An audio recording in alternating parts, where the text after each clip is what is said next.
Have you started your birth plan? Have you heard of it? Have you Googled it? How do you feel about a birth plan in general? Today, I want to share with you 4 common mistakes I see when people are working with their birth plans. If you're new, hi, I'm Leah. I'm a childbirth educator and a birth doula in the Dallas area, and I've also given birth naturally to 2 boys myself. First, huge disclaimer. A birth plan is only as beneficial as it is affecting your mental state in a positive way. What do I mean by this? Birth is 90% mental. There is so much trust and relaxation and surrender in order to allow birth to progress. A birth plan can work for you or against you. A way a birth plan can work for you is if you think it through and visualize your birth experience and the best possible outcomes that you want or that you prefer. Doing so can help you relax, it can help you open, it can help you trust in the birthing process. It can work against you if you're someone who gets too focused on the details, if you're someone who thinks your birth plan not going exactly how you planned it is a failure. It's never a failure. There is so much variety in birth, and there are so many times where we have to let go of some of the details in our birth plan. The first most common mistake that I see in my work is that people are trying to create a birth plan without taking childbirth education first. Childbirth education is incredibly important. Unfortunately, with the majority of providers in our culture, it's not talked about and it's not required. As a birth doula, I require all of my clients to take childbirth education before we even have our birth planning session. No, a midwife does not replace childbirth ed. No, a really good partner does not replace childbirth ed. And no, a doula does not replace childbirth education.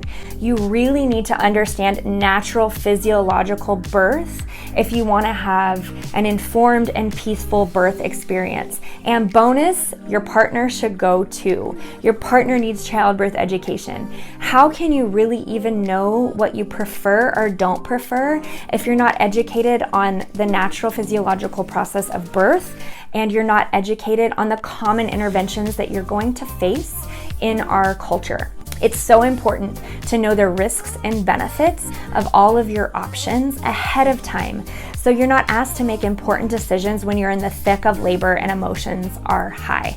This is called informed consent. Make sure that you're educated. The most common mistake that I see is that people forget to communicate their birth plan to their birth team. This is really important, and your birth team is there to help you trust, to help you feel safe and secure.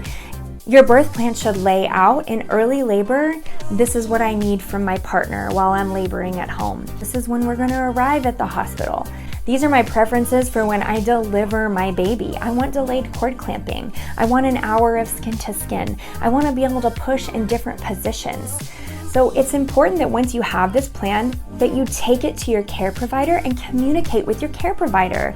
Include them. Even better yet, have them put the birth plan in your chart. So if someone else is on call when you go into labor, it's right there for whatever provider ends up catching your baby. It's also important to note how this conversation goes. This should look like a conversation between 2 equals. So if you're feeling like your provider is rushing you, they're not really listening, they're not open to the plans in your birth, there's another video about care provider red flags that will help you navigate some of those issues. The next mistake I see is that people forget to let go. They forget to let go of their birth plan. They're so attached to things going a certain way that they stay in fight or flight, that their thinking brain takes over and inhibits the birth process. Birth is a state of mind, body, and spirit, and those 3 things need to connect. So we really need to remember that a birth plan is a list of preferences, and it is important to be prepared.